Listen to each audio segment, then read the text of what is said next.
This is Trend Following Radio, where great thinking comes alive.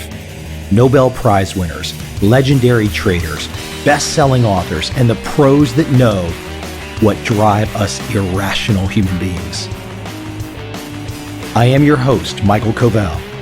Not filtered, raw, honest. That's my passion.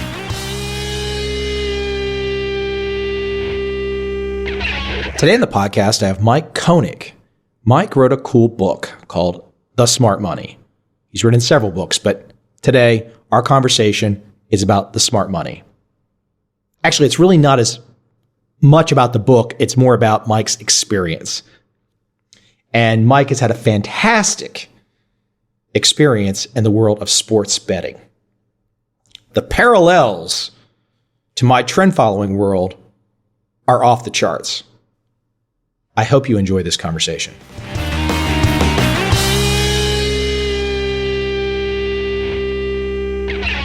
Hey, Michael, how are you? Can you hear me clearly? I can hear you clearly. I can hear you clearly. When you called a couple minutes ago, Skype decided to update my experience, so it would be even better. Well, these things happen in technology world. And considering we're about, 5, 6, 7, 8,000 miles away, it's not half bad. Where are you? I'm in Vietnam. We are about 7,000 miles away. Hey, man, what are you doing there? I was in Asia in the spring on a speaking tour, and I came to Saigon, enjoyed it, and I was supposed to go home, and I didn't go home. Right on. That's part, I really, man, I assume you're single, being single and financially independent and healthy, doing what you're doing seems to be the optimal thing to do, which is live your life as fully and widely as you wish and not fall into any of the expected patterns and make your own dream. That's pretty cool. Yeah, I guess I'm in some version of that. I hope so. Right on. I sure hope you like Asian women.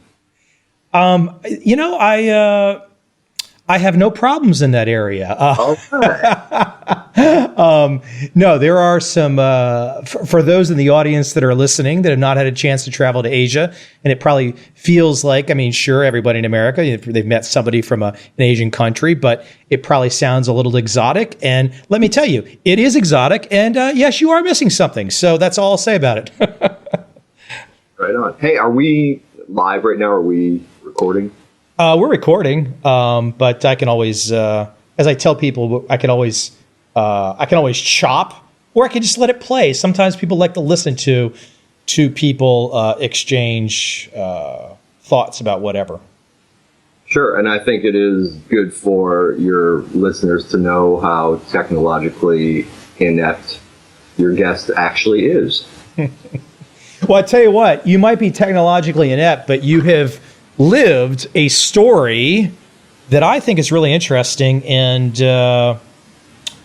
in many ways it relates to a book that I wrote that has nothing to do with your book, Smart Money, but it's very similar in the sense that in many ways you were taken off the street, so to speak, and you were told, sir, here is how you are going to play sports bets, and you're going to follow my rules, and this is what you're going to do. And essentially, you found yourself in the middle of that. And it's very similar to the very famous turtle trading story where Richard Dennis took people off the street and trained them to be traders and said, these are the rules you're going to follow, and you're going to follow my rules. And boom. I don't know if you're aware of this turtle story. Yeah, I am aware. And I think that's an apt parallel.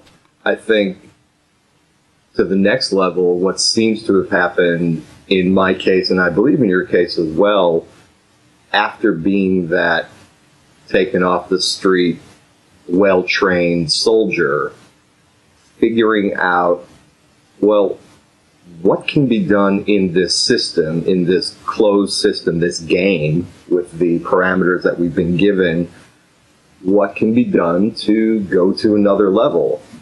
What can be done so that we are not always enlisted men, but become officers of our own infantry? Hold that thought for a second. Let me clarify one thing. I was not a turtle. No, I was not. And just to clarify there, but I want to hold you back a step because some people are not going to be familiar with your story. And of course they could read the book, but since I've got you online, we can walk through it. I think my first question I want to ask you is the main character in your book, Rick. Is the main character a secret? I don't think it's a secret to anybody that follows sports wagering, but is it a secret? Is it something where you're not allowed to say the name? It's simultaneously not a secret and something where, for the sake of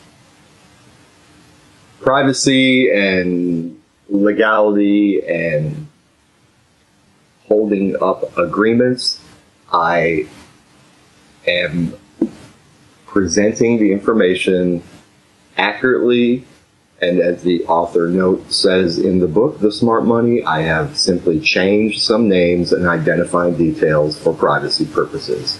That said, many, many people have made excellent guesses to whom some of the characters in The Smart Money actually are.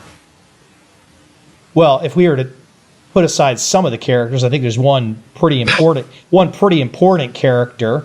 And Sure. I don't know if you're with that kind of introduction, if you're looking for me to avoid saying a name that's in my mind. Listen, Michael, you are welcome to say whatever name you want. My thing has always been and always will be, the character's name is Big Daddy. It's based on a real person. This is the name we've given this person in the book, Gotcha. Big Daddy Rick Matthews. And you may call him Mary Poppins if you wish. Well, I'll tell you what, I'll save that to the very end and then people can go down the whatever rabbit hole they want to try and investigate and figure things out too. I think why don't we take a step back though, because just to kind of paint this story, essentially you are a writer by trade, and you are writing a story about a man who has been introduced to you as one of the top wagerers on sports in the world, if not the best.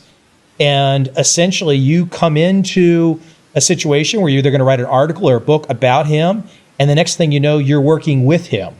Why don't I let you start from there and maybe even give a lot more color and flavor to that introduction, how you came into this whole world. And we'll talk, and there's some other parallels to the turtle story that go far beyond what I've mentioned. For example, the Kelly criteria, expected value, all these things are immensely parallel. But why don't I let you jump in with, I don't know, maybe even starting on a golf course.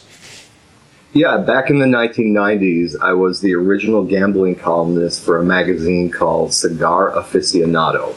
So I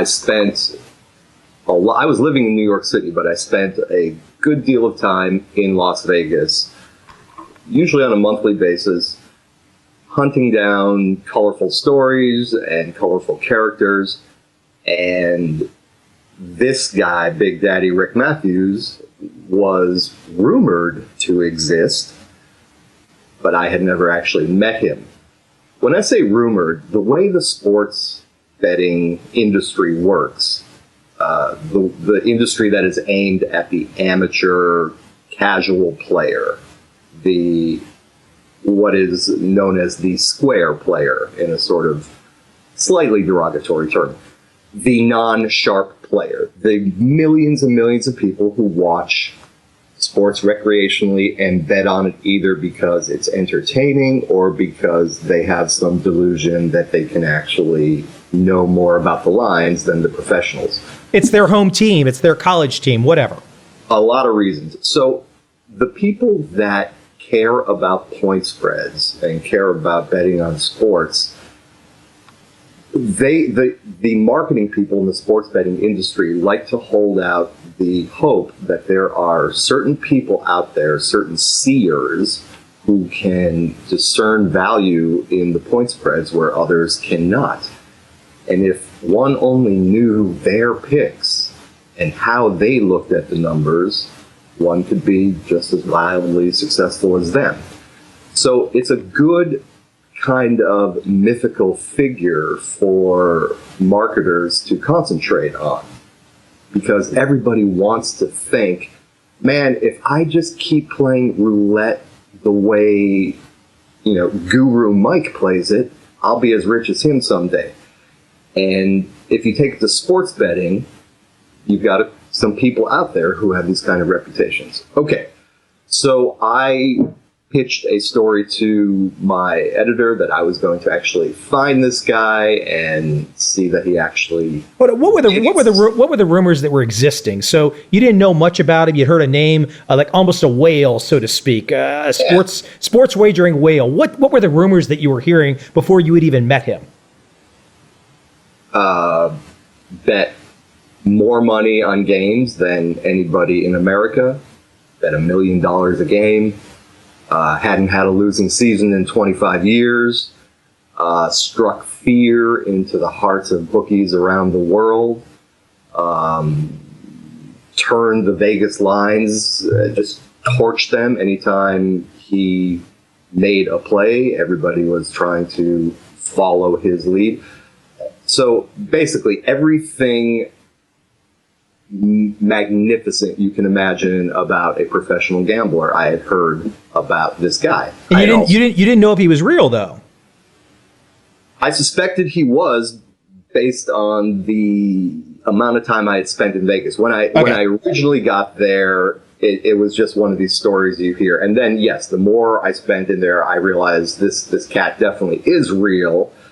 But surely there's some exaggeration to the magnitude of his accomplishments, and et cetera, et cetera.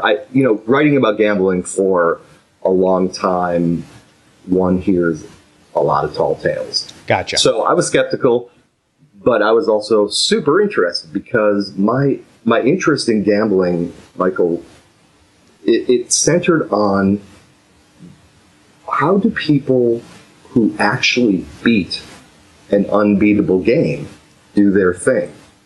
If you look around in a casino or a gambling environment, it seems like 99.9% of the people lose and are miserable. And yet, there's always this hope held out that there's somebody who's beating the game. There's somebody who's better than the math. And in most casino games, that's just not true, Michael. I know you had Mike Aponte on a few weeks ago. Blackjack actually is one of the games where players can get an advantage and can beat the game. Most of them, they can't. Sports is one of those games. So I was fascinated to try to meet somebody who could actually beat this game. And through a network of contacts, I was actually introduced. And as you mentioned 10 minutes ago, at the start of this conversation, I was, in fact, invited to go play golf with Big Daddy Rick Matthews. You're somewhere in Los Angeles with Big Daddy Rick Matthews playing golf, and I'll let you take over the story, of course, but essentially, you get an offer to join with him from playing golf with him. That is correct. And when I do, I think when I look at it in retrospect, Michael, I think it was one of those moments where I, deep down as a writer and as an observer and as a chronicler, I really did want to be part of the action. I wanted to be on the inside. And this was one of those moments. I think Big Daddy Rick Matthews saw in me a bright, responsible, professional type, scribbling things down in his notebook, and just judged me to be a useful employee type. Well, let me interject here real quick. So people have theorized that one of the reasons that Richard Dennis hired the Turtles was they had position limits in the Chicago futures exchanges. And I'm assuming that one of the reasons that you might have got involved initially is that Big Daddy had a big footprint, and if he could have people working with him to place wagers, there'd be less people thinking it's him. That's essentially it, yes. And so you go from playing golf to all of a sudden you're in Vegas and you are working with, in partnership with, the most successful sports wagerer in the world. Yeah, and my role was a special one. Most of the runners or mules for the team, the Brain Trust, the syndicate of bettors is called, most of those people are hourly employees, daily employees, and their job is just to go in like ticket scalpers do and just take what they can. Go up there, bet what they'll let you bet you, what they'll take at this casino, and await further instructions. Not walking around with $600,000 like you were initially. Right, walking around more with like $6,000, which still requires a certain amount of panache. Yeah, but my background was interesting. I had gone to NYU drama for my higher education, and so I had a lot of background in theater and acting and. You were going to have fun with this out of the gate. You knew you were going to have fun with this out of the gate. Man, no doubt. You know, I had, before that point, remember, I'm this gambling writer. I'm chronicling all these fabulous things happening in Las Vegas. I'm seeing World Series of Poker champions winning $1 million pots, and I'm seeing all the things, the sexy, fabulous things that everybody imagines happens in Vegas to someone, but just not them. And when I was put into this role of, you're going to be our high roller from Los Angeles. You're going to be the guy who comes in from Hollywood with way more money than common sense. And unlike most professional gamblers, particularly like blackjack players who try to stay quiet and try to stay off the radar and try to not draw attention to themselves, my role was going to be the sort of megalomaniac party boy, I know more than everybody, jerk off, who invites the attention and tries to convince everybody around him that he's pretty much an idiot. And I was good at that. Even though you were following explicit rules down to the penny that you had to follow and not violate, and you had all kinds of contracts signed. So essentially, you are using your drama background. You are trying to be a great actor, and but there were some serious numbers behind your activities. Yeah, and this was the huge challenge. It's very difficult to walk into any casino in Las Vegas, bet, say, twice the counter limit. Let's say the counter limit on a college football game is $15,000, and just sort of blithely insist, yeah, I want to bet $30,000 on this one. And at that moment, most sports books look at two things: where they actually sit on the position on the game, where the number is, but moreover, who's making the bet. If Big Daddy Rick Matthews wandered into Caesar's Palace and made a $100 bet, it would probably have more effect on the line than some, Middle Eastern dude in with his entourage at the Baccarat table who decides he wants to bet $100,000 on Monday Night Football. Let me interject something here really quick so the audience can follow along. So the reason, if this guy Big Daddy exists, so the audience is following, is this big guy out there, and he needs to kind of disguise his wagering. So that's where Mike Konik comes in to play a role here. Kind of walk people through essentially that. Look, these are private businesses on the Strip. They can toss you out for winning. You don't, just like Mike Aponte talked about, you don't have the ability to come in and sit around and win like on some noble thing. If you win too much, they can take you out and toss you out. You don't get the ability to be a smart guy and just sit there and beat the house. Vegas doesn't like winners. Simple as that. Yeah, I mean that's so that's a sin. Let me take it back a couple here too, because I don't want to give away the entire book, and there's some things here that I'm interested in that I don't think are necessarily in it. But let's talk about technique for a second, because essentially, if I'm reading you correctly, and I'm not a sports betting guy, very little bit in my lifetime, but there's a line, and the line is put together by the professionals. And as your book talks about, guys from Vegas, guys from Caribbean, they come up with this line for all sports. And Big Daddy essentially came up with his own line. And his betting was based on the discrepancies between lines. Am I going the right direction? So far, so good. So it's one thing to find the discrepancy. It's another thing to know how to bet.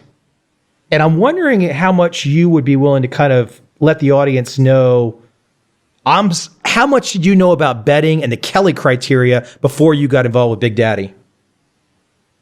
Because I had written a lot about gambling, I knew a lot about it, because those kind of principles apply to almost any gambling or trading scenario. But what I wasn't aware of was just how sensitive the point spread line was. What I mean by that is, let's take like the stock market and equity market.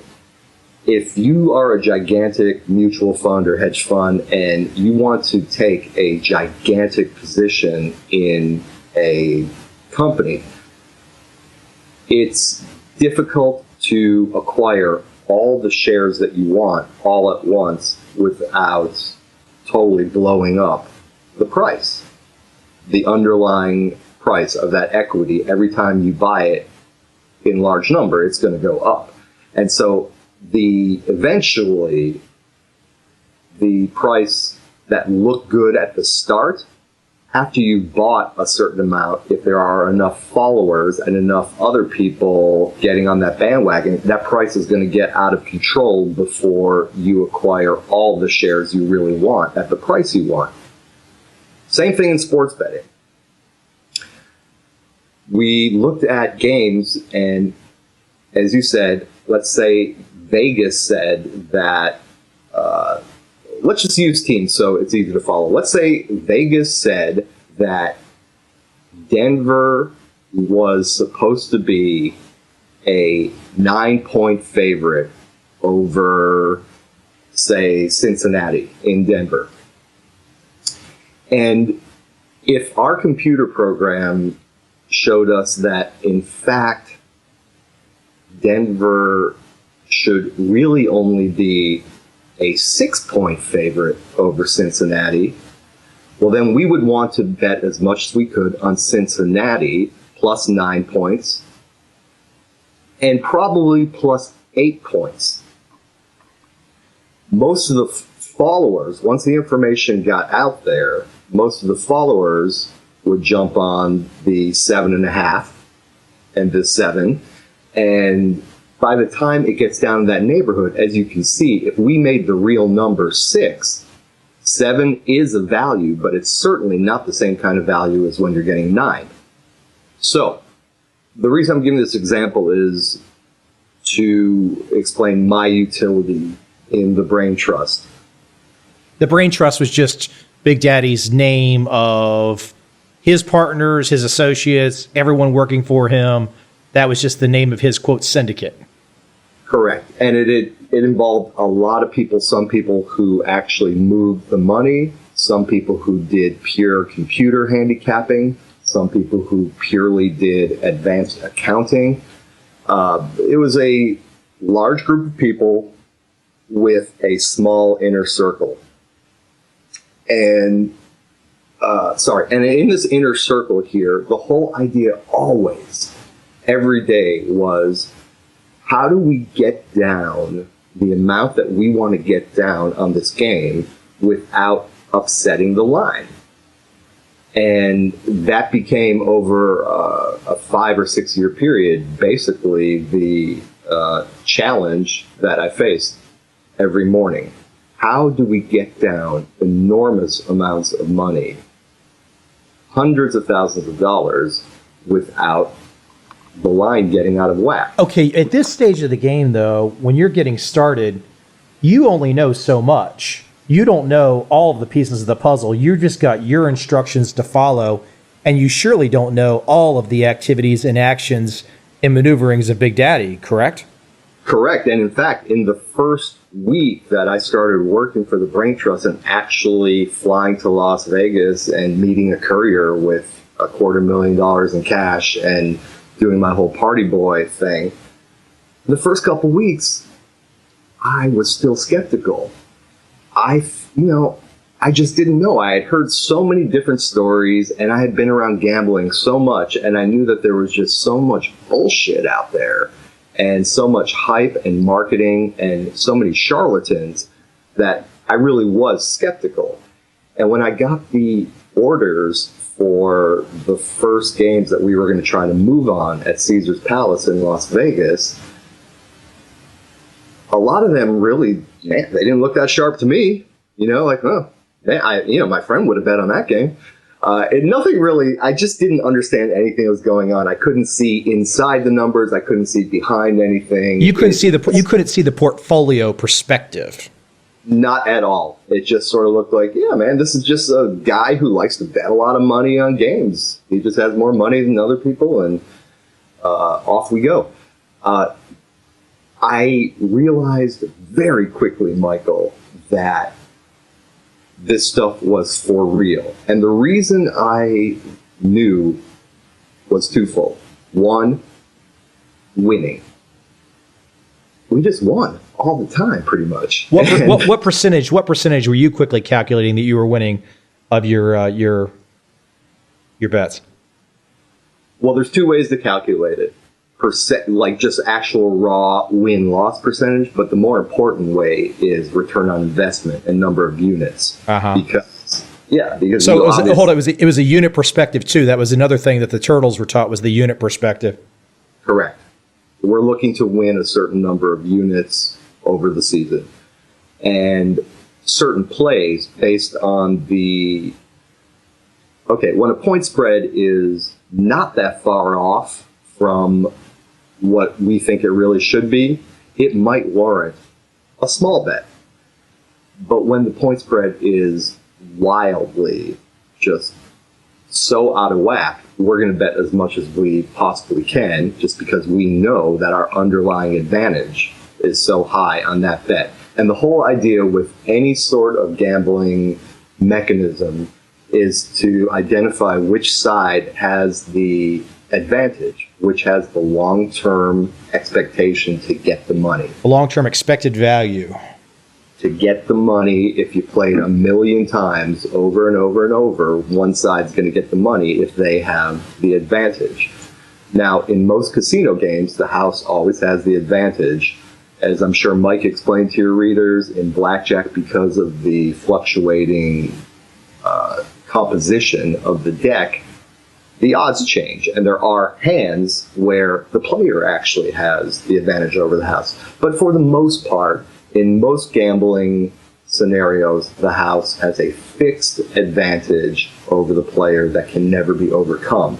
In sports, when we were able to identify lines that were just, in our opinion, off or wrong, the advantage went from single-digit percentage points to double-digit. Mike, let me interject right there, because I think there'd be some great color if you can. I'm kind of putting you on the spot, but if you can think of an example during the time period you were involved in the syndicate with Big Daddy, and you think of a particular game where the line was so off, sure, and you guys had the theoretical advantage, and you just literally killed it in such a way where people can look back and go, I remember that game. Wow, they made that much money off that game?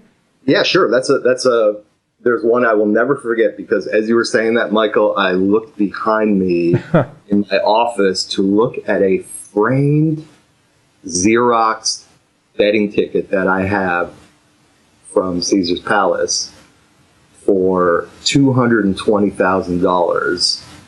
I bet just on one bet, single bet, walked up and bet $220,000 on, I don't remember the number of the Super Bowl, but it was the Super Bowl between the Denver Broncos, led by John Elway, and the Green Bay Packers, led by Brett Favre.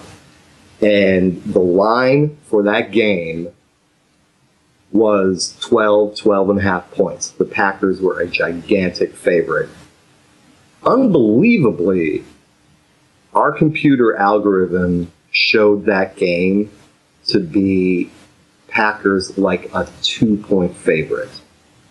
That is an enormous advantage. I mean, we're looking for point and a half, 2.5, 3-point advantages.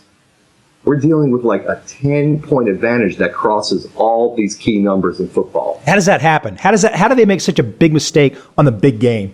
2 ways. One, their algorithm is looking at the wrong things versus ours. And 2, the Super Bowl is a public contest.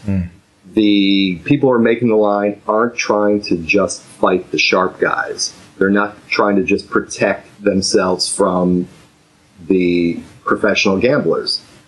Everybody in America is betting on the game, and they need to find a number that they think is going to look attractive to the average sports bettor. And the idea is that the average sports bettor's opinion will counterbalance the wise guy's opinion, and it'll all get thrown into the mix, and the bookies will be happy. And maybe that happened. You know, anytime the underdog wins, the bookies usually happy. In this case, we were on the underdog. So you put a $250,000 down on it, and what was the take for you? Well, I mean, not your cut that you made, but what was the gross profit for your $250,000 bet? Well, it wasn't a quarter; it was 220,000, and excuse my rounding error. Well, it's 11 to 10, so you have to bet $11 to win 10. That's the way the bookie makes their money. So I bet 220,000 to win 200,000, and when Denver not only didn't lose by more than 12 points, but in fact won the game, I collected the largest single ticket I had bet at Caesar's Palace. And that was just a piece of what the syndicate pulled in, because you were just one guy betting as part of the... Yeah, we had well more than $1 million on that game. And the Super Bowl is one of those games where getting down those giant numbers is possible, because limits are higher everywhere, and there's just not a lot of fear.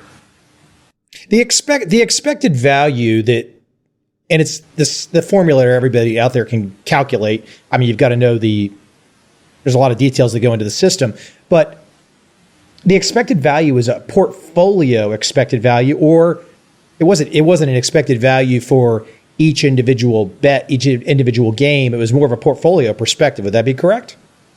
Not really. No. It actually would be each individual game had an expected value that, when conglomerated, equals to a portfolio value.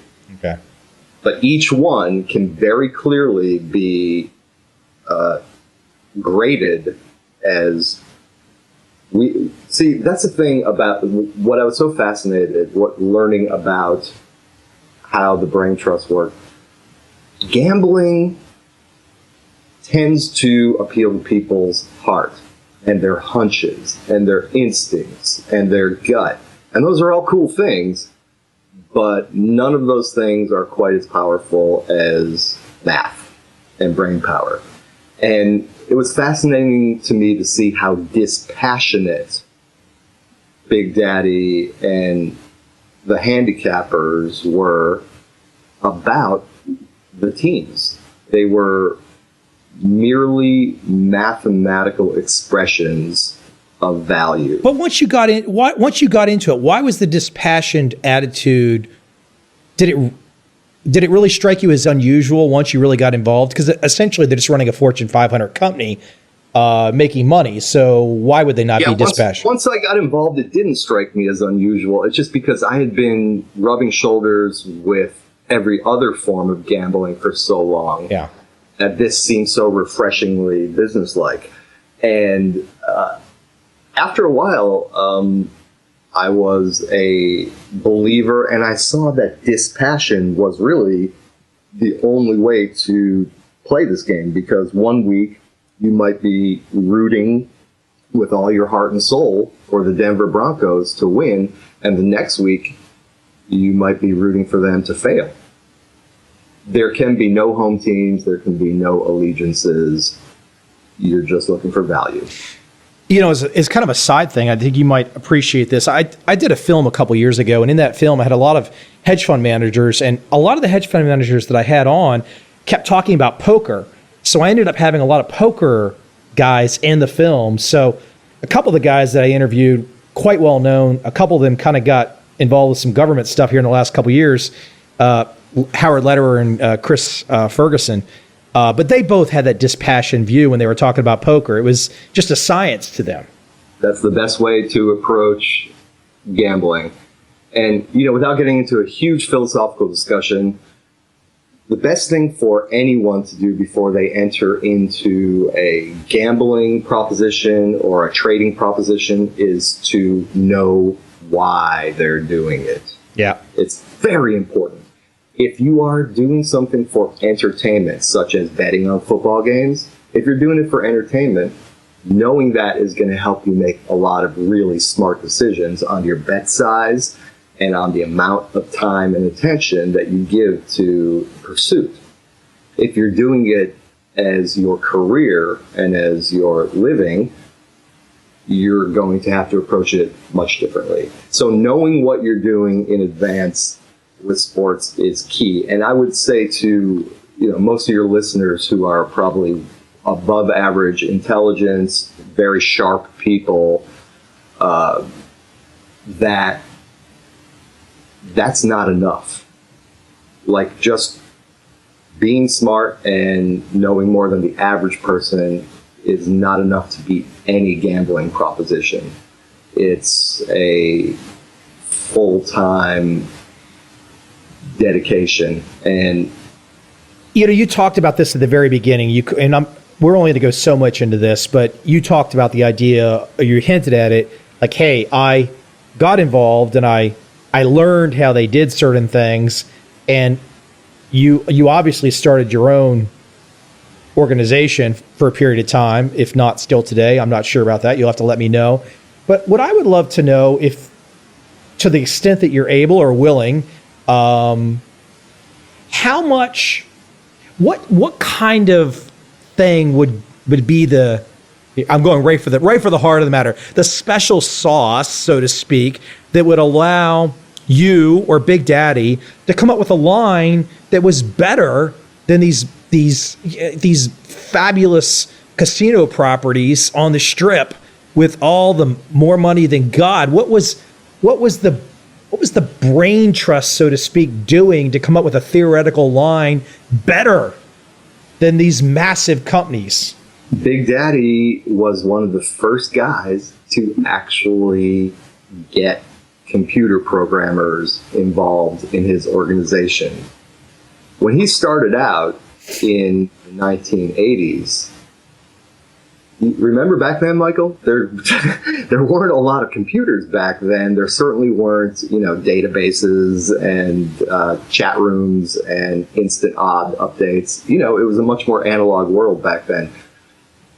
The dawn of the computer world and the parallel processing and cats writing their own algorithms, that was all just happening and Big Daddy was there at the dawn of that and was able to incorporate that into his handicapping before anybody else did. So was his more of an analysis of data, or was it more of like, hey, I know more about injuries for the Packers this week than the other guys do? Or was it more literally we're kind of like, you say, off the floor traders? You got the guys down in the pits that take all the visual cues. Then you got the guys off the floor that just look at the data and they don't care about the visual cues.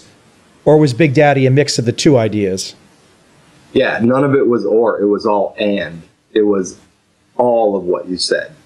And the impressive thing is that our organization really did know more about injuries than anybody else, because we had many people in the organization that did only that, which should give your listeners a hint to how important injuries are in sports betting. So it's a combination of the excellent data analysis, the knowing more of the quote inside information before other people know it, and it's also the feel and the networking that you're talking about, just knowing where other syndicates are at, knowing where other strong opinion leaders are at, and just sort of understanding where the market is at. It, on one hand, seems incredibly simple. Just find a good number and bet on it. But to find that good number and get the money down turned out to be a colorful and exciting proposition. I've got a couple more questions I want to dig in on. So let's talk about the injuries for a second. And so let's say more information is known by the syndicate about injuries. So I'm guessing that the sheer fact that you just know, okay, the quarterback or there's a key injury. It's not a matter of just knowing that there's a key injury. I'm sure it comes down to the statistical value, the role that player might play in a game, and that now that he's not in the game, okay, then we know his replacement's going to be this. And then you're doing some massive computational value, and it's really just probabilities. You're looking at the expected value of what will happen when the replacement comes in, and crunching that through whatever the system is, whatever the algorithms have been laid out, and that's what's coming out of having an advanced injury knowledge. It's not just, oh, hey, we know such and such is injured, and we're going to make a bigger bet. No, it's running it that way, and then also on top of that, it's you mentioned earlier, or I mentioned the Kelly idea. Then it becomes the bet size issue. So it's a very complicated thing. It's not just, hey, there's another injury here. We know that. Am I going the right path? You're right on. Yeah. Fascinating stuff, isn't it? I mean, when it first hit you, it must have just been like, wow, this is really cool that they're doing this. Yeah, especially in light of my initial skepticism and my sort of journalistic gimlet eye, like, come on, I'm looking for the charlatan in all of this. I'm looking for the emperor without his clothes and the wizard behind the curtain pulling the levers. But it was all true. And it was all a world that, as a sort of lower middle class Midwestern kid growing up, just seems so fantastical and so glamorous and so sexy and so otherworldly. I just had to be a part of it. Well, I said from the beginning, I'm not going to give away the complete story here, and I'm not trying to hold anything back. We've got a pretty in-depth about what's going on here, but I do want people to go read your book, Smart Money. And Mike, what's the best place that they can reach out? Because I have a feeling some people in my audience are going to start to bug you. So don't blame me if they reach out and they want to chat this and that. But what's the best place for people to reach out and either find you online, reach out to you, Twitter, website? What's the best place to go? My website is called michaelkonik.com. It's all there. Okay. Anything else that I was probably not bright enough to ask that would be really kind of an interesting send away of all these experiences that we've been talking about? Something that would have been, there's a ton of color in your book, so people will have to go dig in. But is there anything off the top of your head that you think that it just might be kind of a good send away as we close up this morning? Well, I think it's an interesting concept for traders to think about how sports is different than other kind of trading you may do. And this hit me probably after about 2 seasons of working with the Brain Trust, where I noticed that the market the numbers were in fact fluid and that we could in fact manipulate them. Like the market was small enough compared to, say, the equity market. You know what? This is really not my area of expertise. I'm assuming that the equity market can be manipulated only up to a certain point, but not to the level that we were doing it. Maybe I'm wrong. Maybe that goes on every day. I'll stay in my little blissfully ignorant shell here of how the U.S. equity markets actually work. But in sports, Michael, the number itself was fluid, and we could move it around the way we needed to move it. What I realized, though, was sports are different than other trading opportunities because there actually is true correlated value between the number or the price and the team. Whereas in equities, we can all agree that very often there is no correlation between the price and the value of the equity. It's not about value often in pricing equities. It's about a lot of other things that I know that your podcast covers. The efficient market hypothesis has been disproved, even though they still teach it at the universities. And therefore, it was so exciting to me to see that in sports betting, it's actually pretty damn close to an efficient market because those numbers really do correlate to true expressions of value. And the whole race was to see who could find the numbers that most accurately expressed the value. So, unlike almost every other realm of trading and markets, everybody sort of agreed that, yeah, there really is a true value in giving a team in the NFL 3 points as opposed to giving them 0 points. We can actually show you what that value is.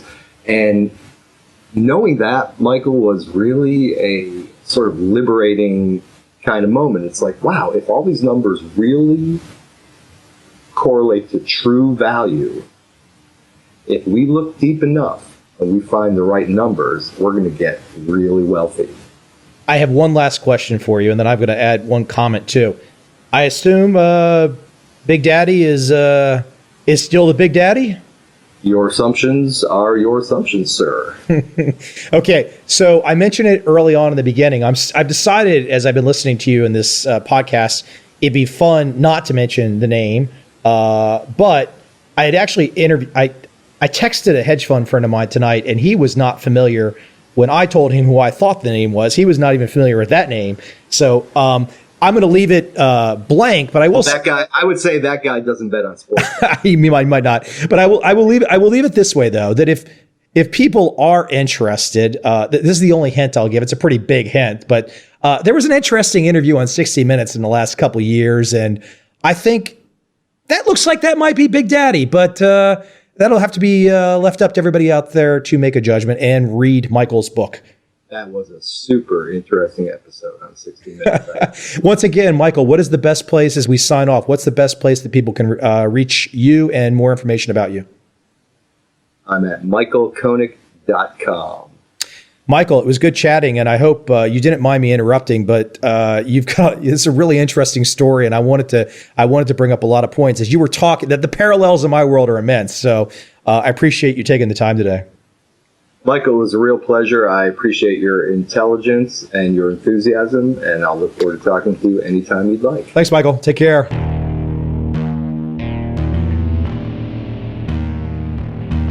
I see a time when those awake will understand how to make money in up, down, and surprise markets. Whether new trader or experienced, college student or financial advisor, protecting against a crash, or just trying to make a lot of money, trend following offers everyone an answer in uncertain times. To get started immediately, send me an email, michael@covel.com. I will send you the right trend following steps to take along with my free video. But if you want to buy and hold, trust the government and trust Wall Street, this is absolutely not for you.